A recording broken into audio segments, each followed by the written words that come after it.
Good evening and welcome to the seventh session of One by One Gupshup, hosted by the Rajasthan and Gujarat chapters of the Indian Society of Landscape Architects. I hope you are all keeping well. Today we have with us Mr. Ankit Karantri from Hyderabad. Ankit graduated in Masters in Landscape Design from SEP University, India in 2017. He is deeply interested in studying materials and its impact on nature. The curiosity to understand the implications of materials in landscape design paved way for the research that he is going to present today. He has presented his research at the International Federation of Landscape Architects conference in Bangkok. Ankit will talk about the carbon impact of materials in landscape. The focus of today's presentation is the impact caused by material specification in any project and intends to allow informed choices about materials with respect to their carbon impact on the environment. Thank you for joining us today, Ankit. I request you to now present your work. Good evening, everyone. I'm Ankit here presenting my research on carbon impact of materials in landscape. Before I go ahead, whenever the word carbon impact comes up, there are many other issues aligned to it which always bubble up in our minds. So we're going to talk about sustainability, global carbon footprint, global warming, ozone depletion, climate change, burning of fossil fuels, and so much more about this.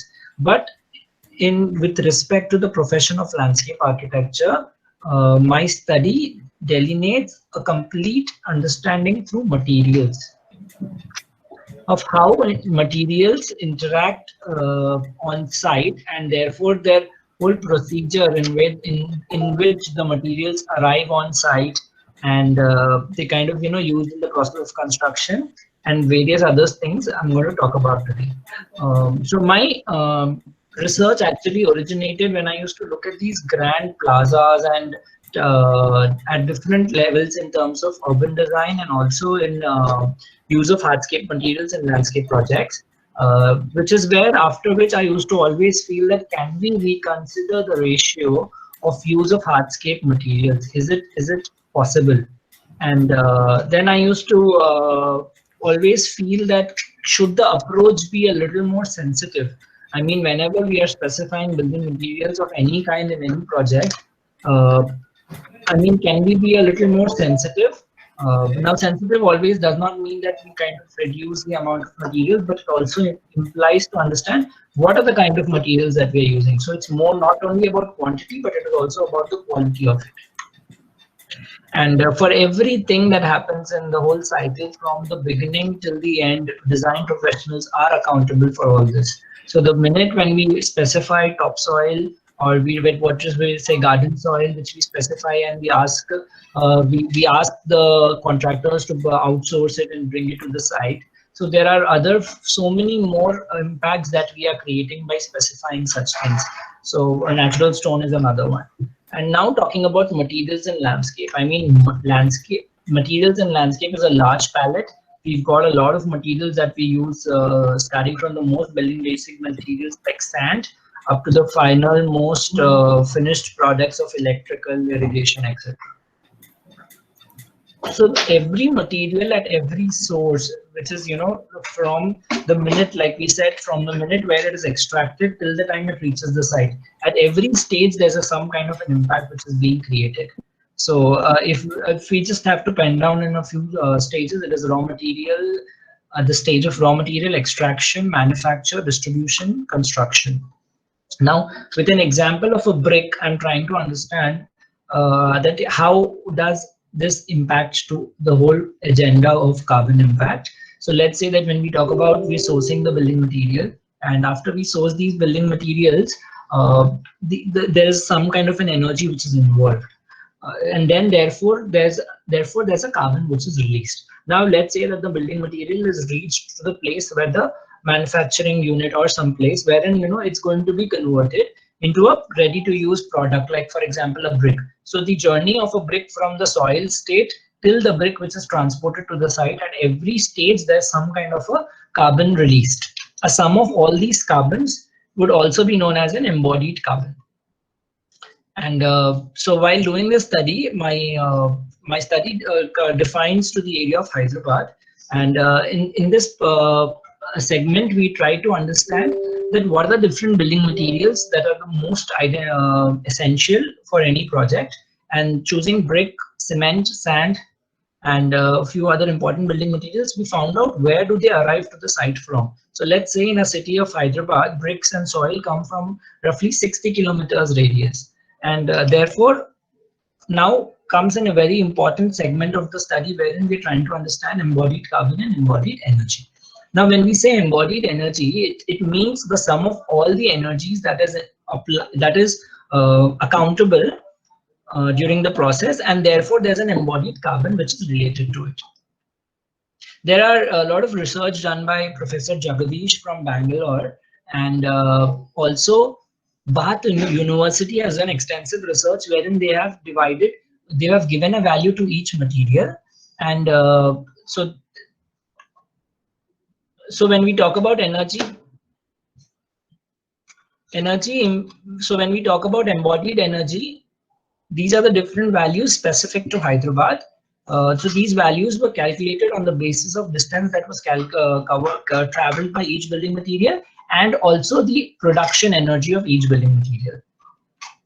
Now, the second part of the study is where we understand carbon. Now, yes, energy and carbon have two parts. One is embodied energy, and the other one is operational energy. Now, operational energy is the energy which is during the process of consumption. I mean, once the site is ready, so when there are operations going on, that segment is not covered in this part of the study. We are only talking about embodied carbon and embodied energy at this level. Now, these are similar values which we've calculated for embodied carbon, having delineating the study only for soil, brick, sand, cement, aggregate, and stone. Now, there are various cycles in which these are measured. For example, cradle to grave, cradle to site, cradle to grave. These are few phenomena wherein the whole emissions are calculated. So after which, what I tried to do is I went across the different projects in Hyderabad and I started understanding their material application.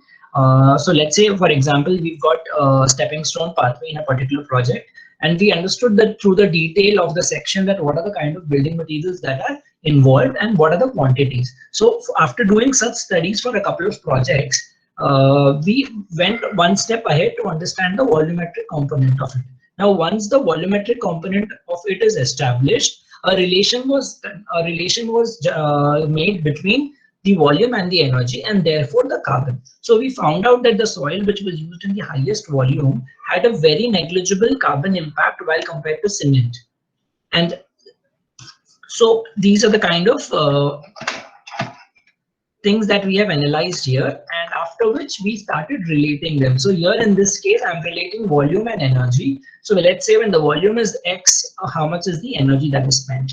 And after this, the second relation that is being established is between volume and carbon. So now for an X amount of volume, how much is the carbon? So we found out like materials like soil, which are high in quantity, but their carbon impact and their energy impact is quite low, while compared to cement, wherein the quantity might be very low, but the impact remains to be higher. Now, we've established and we've understood that there's some kind of a carbon impact or some kind of a carbon footprint which is being made by every project and the materials they specify. Now, what do we do of this? I mean, how do we try to negate it? So in the study, we've used about 7 different building materials, but at this point, I chose the two most energy consuming materials like cement and brick. And we went one step ahead to understand that can we replace cement in different proportions, in different compositions to arrive on a situation wherein we kind of try to negate the amount of carbon that's being emitted. So in this particular graph, I've tried to show that, you know, when you replace 50% of one building material, or you replace it at 70%, and what are the kind of compositions that you see. So the alternates to cement that I am projecting here are cement with the composition of 25% fly ash or 50% fly ash, or using something like low pozzolano cement. Now, when you use any of these three, that too the regular cement, that there's a Portland cement which generally is being used on the construction site, this is the kind of a scenario. So in this scenario, when I said that, okay, I'm going to completely change my cement and bring it down to a low carbon profile material, I'm going to cut down from 500 tons of carbon to 174. So that's the kind of a reduction that can be done. And then similarly, we did it for brick, and then we found out that if we replace the bricks with stabilized mud blocks or hollow concrete blocks or clay blocks, these are the kind of difference that you can create. So from 13 tons, we're going down to 4 tons. After understanding that whatever material you specify, how much ever you try to replace it with another building material, there's always something or some amount of carbon which still remains to be constant. So now how do we kind of work on that carbon and try to make our projects carbon neutral? So the aim or agenda remains to be that how do you say that at one particular point in time, my project remains to be carbon free. So whatever we have done, whatever we've built, we've tried to recreate it or negate it in the same project. That's the whole agenda of the study. Now, there's a well research and a lot of research has already been done to understand the carbon sequestration value of each tree. So every tree has the dry content in it, and these dry weights are actually the carbon which is stored in the tree. So Geer Foundation has done extensive research, and they've identified about 400 species of plants in which they've been specifying the carbon sequestration value of each tree. And this is the process in which it is done. So first the trees are selected, they're harvested, the biomass is allocated, and therefore the estimation for the carbon sequestration potential is given out. I'm taking one simple example from that study of the neem tree and trying to understand at different ages in the neem tree, what is the kind of carbon that it is storing. So when the tree is somewhere between 10 to 30 centimeters, that's the girth size of the tree is able to sequester 11 kgs of carbon. Now, as the girth size increases, so the girth size increases as a relation with time. So I would say that the girth class at the age of X equals, then the carbon is going to be 2000 kgs. So neem tree has a value, when by the time it reaches 200 centimeters, it can sequester 2 tons of carbon. Now, the issue that remains here for me and a limitation in my study was I was not able to find out any way to find out the girth of the to find out the age of the tree with the relation of girth. So we went a little backward, and then we tried to find out the trees which we knew the age at which they were planted. So I went across the CEPT University to measure a couple of trees since we knew when they were planted. So we found out that the girth of the trees were varying. We found trees of 218 centimeters. We found trees of 415 centimeters at girth, but their age was constant. They were all planted at one time. So we then found out there are so many more other factors which affect the growth of the tree. And assumption has been taken saying that when the girth remains between 90 to 200 centimeters, the age is about 25 to 30 years. So at this moment, I'm trying to say that when the girth is somewhere between 90 to 200, the age of the plant is about 30 years, 25 to 30 years. Similarly, these are the different species of plants with their sequestration value ranging from 0 to 500 in this slide, and from 500 to 2500 over here. So these are all values which are specified in kgs. Now, the minute we found out that there are so many more values of each tree, the another important aspect that happens here is, are we reconsidering the prerequisites while we do a planting plan? So planting plans have a complete, while doing a planting plan for any project, we think about the function, we think about the form, the character of each tree and its placement and how it's going to react to its surroundings. While all this in our mind, I somehow found that we also have to consider the carbon impact of each tree or the carbon sequestration value potential of each tree, and then thereby place them in the planting plans. So after going through so many number of species of trees, we found out that we might have to classify them into 3 groups, because there will be something like a low carbon profile tree, then there's something called a medium, and then someone which has a high potential. So in these 3 categories, if you have a 33% of each type, you get a completely mixed planting palette. So now with these mixed planting palette, if you design your planting plans in such a way that your whole complete planting plan is considering all the 3 different classes of the carbon sequestration values, the planting plans are going to be completely different. So from the research that I had conducted with 4 projects in Hyderabad, one of their projects total carbon emission was 637 tons. So now we found out that if we have to offset in these 3 different categories of using 0.5 tons, 1 ton and 2 tons, we will have to plant 755 trees in that particular project. Now, in a residential project, wherein the site, when the ground coverage area or the net landscape area that we're able to get is only 4,000 square feet, 4,000 square meters, in such kind of a scenario, how is it possible to plant 755 trees? So we found out that if we plant 755 trees in that particular project, this is the kind of scenario which is going to be. So at every 4 to 5 meters center to center, we will need to have a tree. But the function of the whole residential garden remains unattended by the moment we do this. So this is not a first possible solution that we can do always. So if we cannot plant 755 trees in that particular project or in any scenarios, then what is the best way to reduce, or say, how do you mitigate? What is the first most appropriate approach? So if you cannot offset, that's what we've said here, the first thing that we need to do is reduce material specification or reuse materials with low carbon profiles. Now, low carbon profiles broadly does not mean that there's a production energy, yes, applied to each one of them, but there's something also transportation energy. So it somehow says that whatever is locally available or whatever is available close to the site should be given the first priority. That's the kind of a guideline that we can establish at this point. Now, moving second part, it says alternate. Now, there are few building materials which you cannot negate or you cannot reduce. So can you at least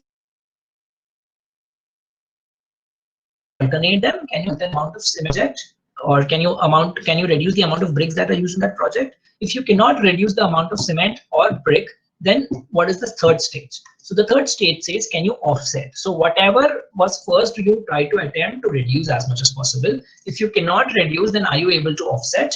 Are you able to alternate? If you're not able to alternate the building materials, are you able to offset? So these are the 3 ways, or I would say an approach with 3 different guidelines, which will help us to achieve net zero landscapes, carbon-free landscapes. So looking at 4 different projects in the city of Hyderabad, we found out that this was the scenario, and I will have to propose 251 trees in this project, the first one, to make it carbon-free. In the second project, we found we need to propose 40 trees, and after changing the carbon profile, and then similarly the other few.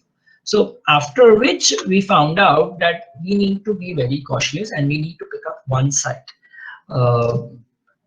The most interesting part about our profession is we always talk about for nature. I mean, in any kind of an activity or in any kind of a design, we are always for the nature. We talk about rejuvenation of lakes, we talk about regional planning, we talk about so many more important aspects which are always for the nature. We're never against the nature, or we're never against the flow of things that happen in nature. But there is something, a small little bubble in our own works, which is creating an impact which is not negatable. This is something which is very important, and it's going to come up as the intensity and the scales of project increase. So we need to be wise enough to choose if we can reduce. If you cannot reduce, can you alternate? And if you cannot alternate, can you at least offset? So this is the appropriate approach as per this research.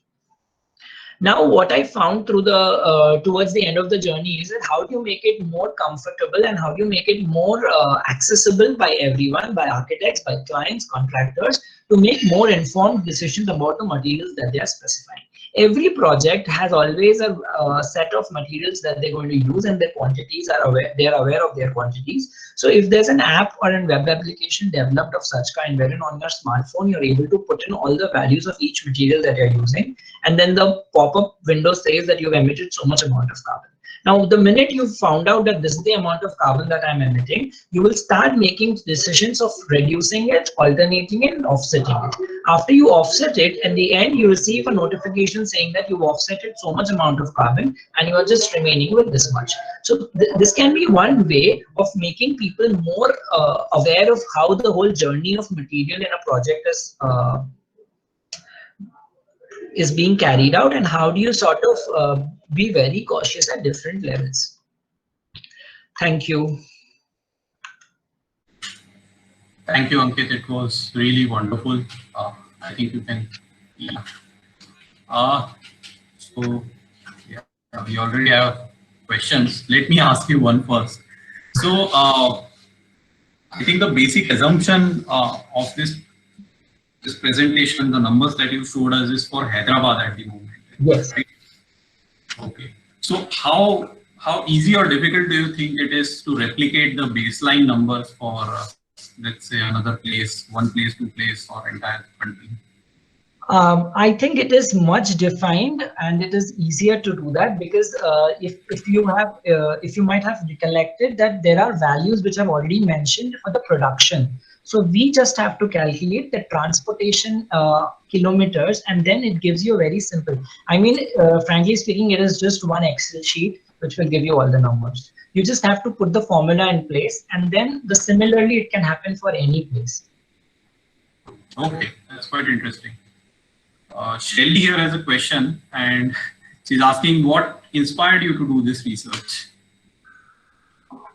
I think in the very first slide, I always found that we always have a lot of material specification. I mean, there are reasons enough to back up. I mean, I wouldn't say that we shouldn't have pathways. I mean, there is a need to have pathways, but are we trying to say that by designing a pathway, we are just making the landscape more accessible? Yes, we are making it more accessible in that scenario. But while we do that, there is a big impact. I mean, if this was some other profession, it would be fine for them creating an impact. But we always brag our whole landscape fraternity saying that we are for the environment, whatever we do. You talk about regional landscaping, you talk about lake edges, you always say for the environment, for the flora, for the fauna. But while doing all this, there's a little bubble in our own cells. So if we burst that, there is no one who's going to hold us back, and we will be, I think, the best profession.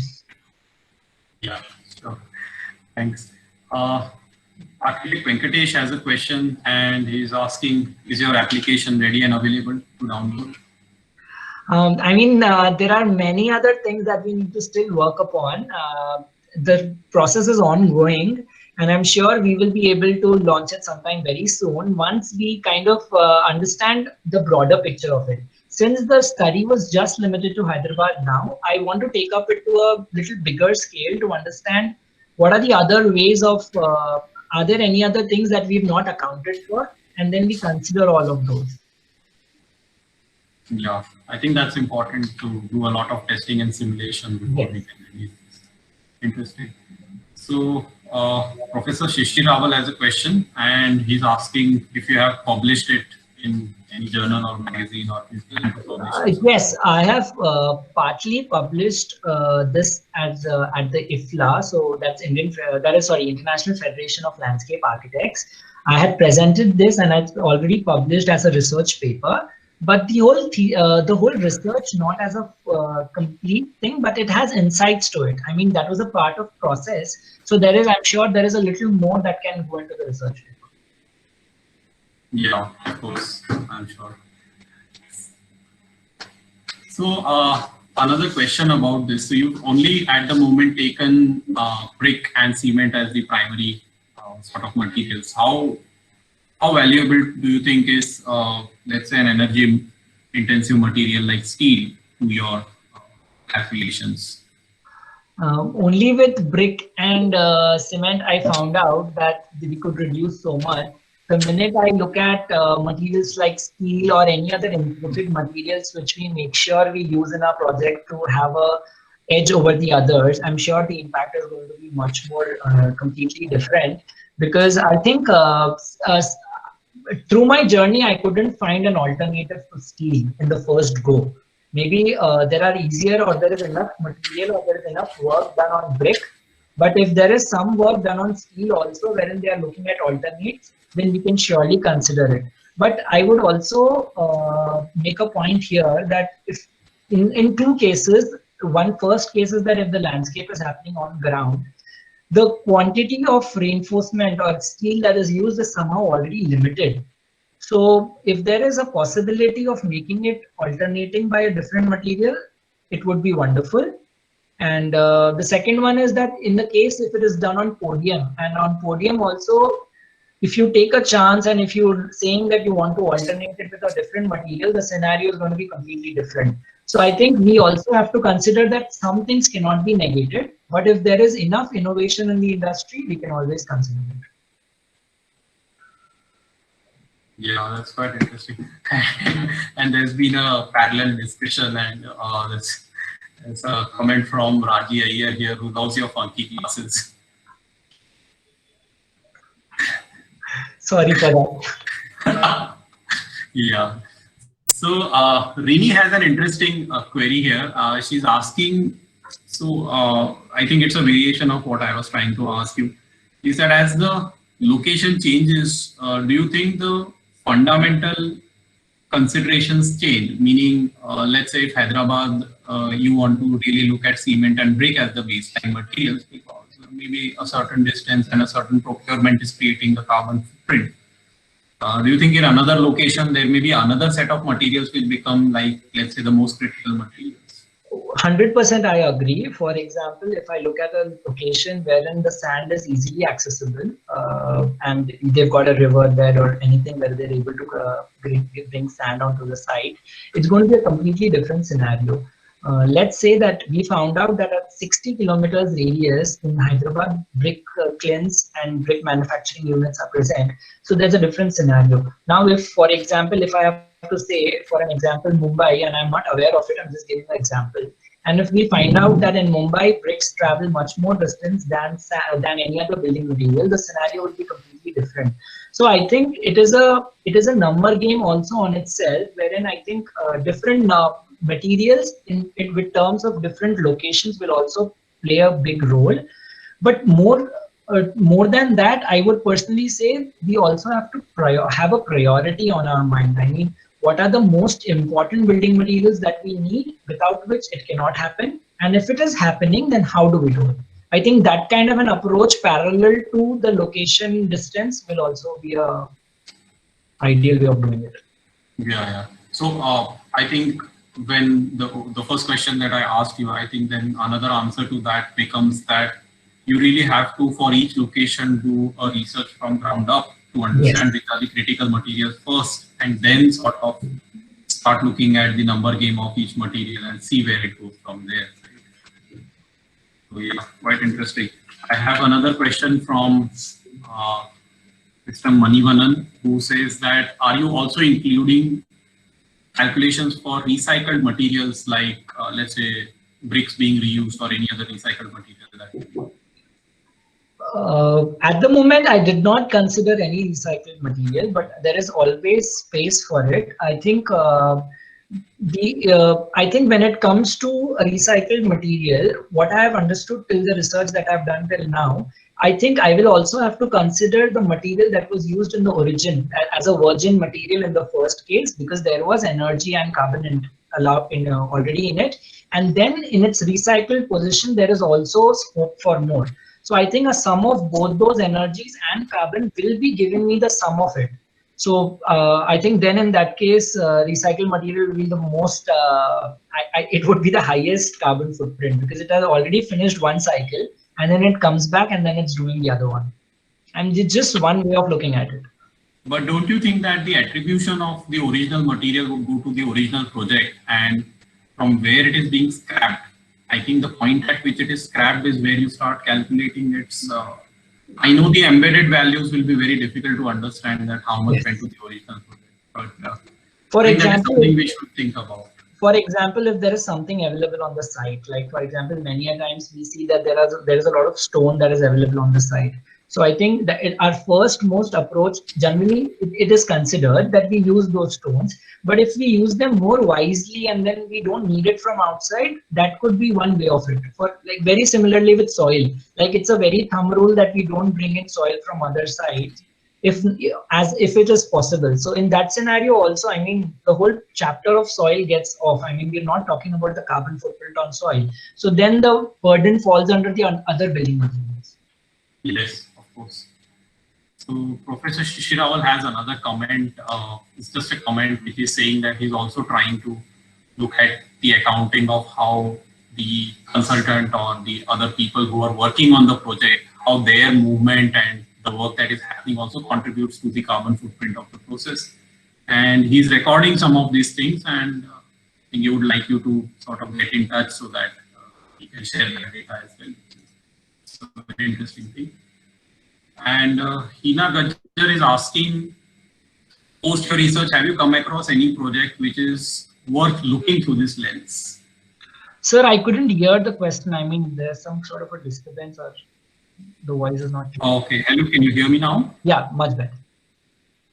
Yeah, so I'm saying that Hina Gajjar is asking, post your research, have you come across any project which is worth looking through this lens that you've created?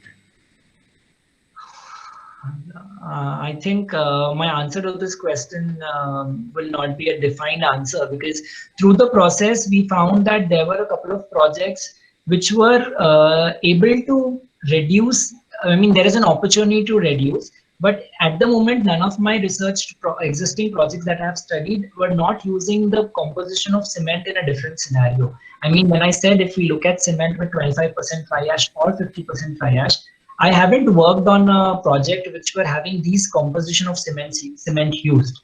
So I think the minute I do a calculation or I try to understand in that scenario, it will also be able to consider this. I think it also raises a bigger question where, you're saying that, let's say you have these accreditation systems like Griha and LEED. Yes. So do you think that the recording of these projects in those systems allows for you to find this database?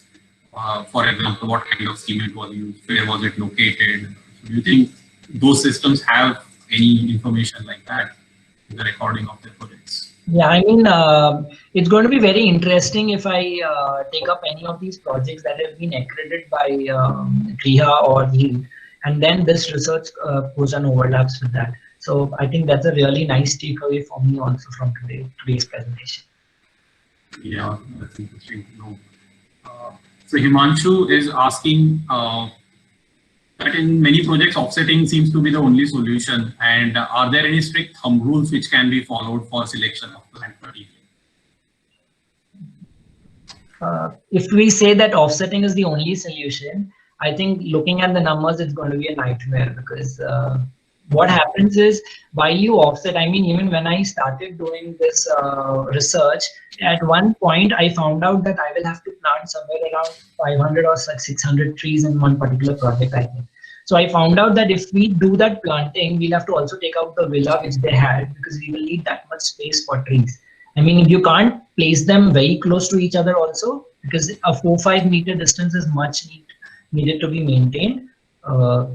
And the other reason that I find is that the carbon footprint, the carbon sequestration potential only limits to trees. And many of our projects, if I just take an example of residential, the trees seem to be very limited because of the narrow setbacks that we get, or I'm telling a very scenario wherein the side yards don't give you enough space. It's only the front yard or the backyard. And I think if I was in the place, we will try to have 1 or 2 trees in the foreground, in the front yard. And we will also try to see that the elevation is much clearer, and then the other factors of the design. And we might able to plant a couple of trees in the backyard. So just by planting 4-5 trees, it's not going to change. The scenario is not going to change. If the site is huge and the amount of material also is aligned to it, and if there is enough space for growing those many number of trees, and if you say that the whole garden is just going to be a shaded garden, I mean, we're just going to have a gridiron pattern of trees, I think in that scenario, yes, there is a possibility. So then it's a design decision as to how. Yes, it's a more of design decision, much guided by the factor of carbon footprint. Interesting. So the next 3 questions are overlapping, and I'm going to sort of try to frame it completely. So Shrutakirti, Raji, and Shaili.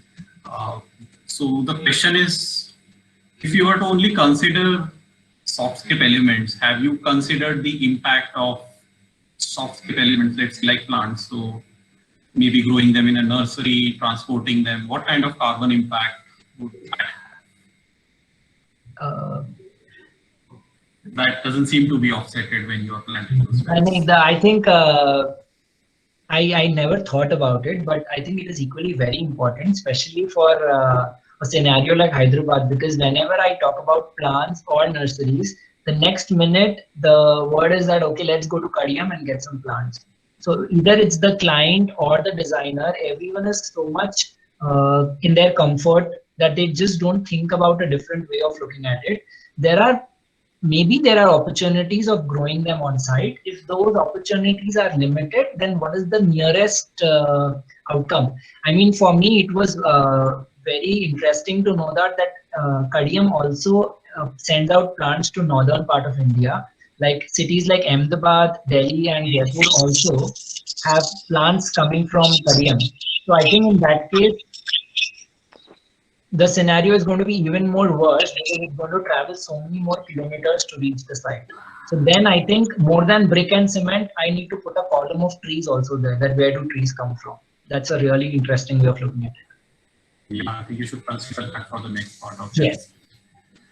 Ankur has an interesting question here. He's saying that, do you think that our conscious effort to bring down the carbon footprint is going to result in a completely different design language? Yes, I mean, if we in a particular, like every project has its own design brief, and if the client allows us to, if the client understands the whole concept of carbon-free landscapes, and if he gives us a chance, I'm sure that project will not be talking about plans and sections for the first go. It will be talking about a whole Excel sheet saying that if this material is coming from here, what do we do with that and how do we negate it? So I think the whole design process is going to change, and we will not be limited at the, I think we have to talk about the space quality and everything. I'm not saying that we will not be focusing on the space quality and other factors that the designers intend to do, but I think the whole approach will take a different route. I mean, like, we do the calculation, we find out that we need these 40 plants in these categories, and then you go back to the planting plan saying what are the best alternatives, overlapping like two layers, one sheet of paper which says that these are the function, and the second layer says this is the carbon footprint plan that has come up, and it says that these many number of trees have to be into the site. So I think overlapping both of them, we will be able to see a complete different design scenario. So what I understand is it will become a very intuitive process. Yes. Where you're trying to balance, the brief and the carbon footprint. Yes. Interesting. So Muni Rawal has an interesting question and is asking, do you have any data on regeneration of sand and soil and carbon footprint for their use in building processes?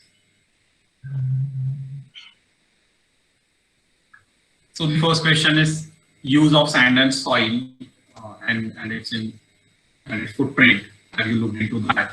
And the second part is how about reuse of those materials? I think I'm sort of stuck, frankly speaking. I think I need to think in this direction more. Thanks for that question. It helped me. And Akilash is asking, is there any hypothetical scenario that a developer transplants a tree and claims is carbon negative? I think that scenario when you say you're transplanting a tree, it is very similar to that, that you're transporting the tree from a very different location. The transport itself is the issue. I mean, the whole, I think if I say that, okay, tomorrow I want to offset this project and I bring in 100 ready trees which have been grown for 10 years to the site, I think in that case, going back to which truck it is coming in, how much kilometers it has traveled, I think it will be so bad to also go and ask the mileage of the truck, because that will tell us how much liters of diesel was burned, and if those many number of liters of diesel was burned, then how do you negate all that? So for me, on the first go, it will be a complete no-no that transplanting will not help us, because transplanting, the process of a tree, even excavating it, will need JCBs. JCBs will need energy. Again, we fall in the whole cycle. Sure. And Harshita is asking, can you suggest a few materials which again can be used as a thumb rule for smaller projects? And we know that they are better than the usual materials. I think The best answer to that will be practice, use whatever is locally available. And second thing is, if I say any material, for example, if tomorrow we talk about like there is a material which is now making paving blocks out of plastic, and it is based out in Delhi. So if I, at this moment, if I say that I think we all should use plastic paving tiles, it's not going to be fair, because again, then it's coming from Delhi. If to say that that's the only manufacturing unit in the country now. So I think my answer to this would be that whatever is locally available, whatever, I think this will also be one opportunity wherein we're trying to see difference in landscapes. That generally what happens is wherever you build a villa, if you put up a picture, no one can even guess where it is coming from. So I think when we give the local material that kind of a choice, and whatever is available, however we can, until unless the function is not disturbed, if we use materials what is locally available, I will stress on it again and again, that will be the only best way to do it. So I have a question to extend to that. What was the weightage of transportation in the embedded energy when you did your calculations? Yes, sir, I think it would be a sum of total. And for example, in a case of cement, production might be much higher than transportation, because the whole process of cement requires a lot of energy. And now when you compare that to a building material like sand, in the case of Hyderabad, the production is going to be bare minimum, because it is only just excavating it and filling it in the truck, and then the truck has to bring it to you. So I think with every building material, the ratios are going to change. There is no scenario wherein, it's going to be a total 50-50. It's not going to happen like that.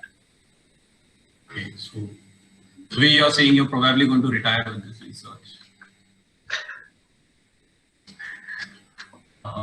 Ritika is asking, can you share some case studies for this work which can help others also understand patterns?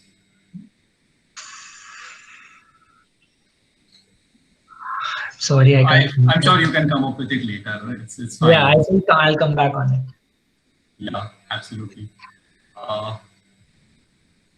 So Bobby sir has a question here, and he's asking. Long question. So when you're talking about these alternatives, there is also the other question of structural strength and ability of the material to be waterproof. Right? So there are several other considerations, right? So do you think that other consultants, I mean, how do you really convince the other consultants to sort of go ahead with this scenario, because each material has its own challenges and opportunities? I'll just share a small discussion that I had with a structural consultant while this was going on. The civil engineer was quite aware of what I was trying to say here. I mean, I explained him the whole journey of what, and then he just gave me a very simple example. I mean, if I in that example where he was talking about a pathway. So what he had told me at that point, that when you're talking about a pathway, whatever amount of material that you're using, and generally the whole cement and all these ratios are all about load. So what he explained me in very simple language was that what is the amount of load that you're talking about on a pathway? It's only about walking on it. So how much load will that cement has to be worried about? So if you even replace saying 50% fly ash, you don't have to worry, until and unless you are looking at different scenarios wherein the composition of materials, wherein I think load happens to be the biggest consideration to take for. For example, let's say in a podium, maybe in a podium there might be a concern on load. In that scenario, yes, I think there has to be enough work done to collaborate with civil engineers and with people who are different. I mean, like waterproofing. We talk about waterproofing. We talk about so many layers of it on the floor, on the podium, before we even introduce soil to the site. So in those scenarios, I think there is. I think I have to work on those segments also.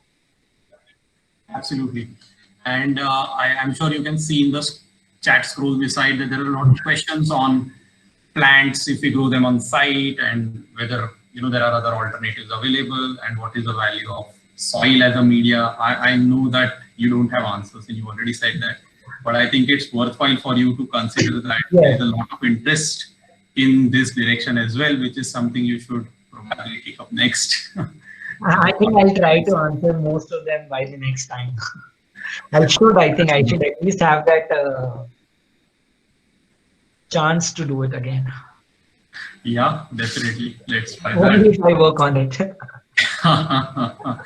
Absolutely. But I think, yes, the idea of when you use a certain amount for by way of planting, then the question of where you get the plant itself from and what is the value of that will also become useful for you to base your calculations on. Yes. Yeah.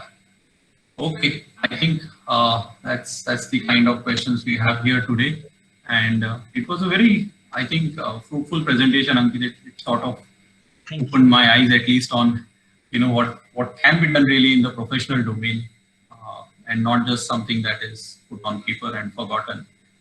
I wish you all the best, and thank you for sharing. Before I sign off, I just want to make one. This would have not been possible without Sandeep sir's guidance.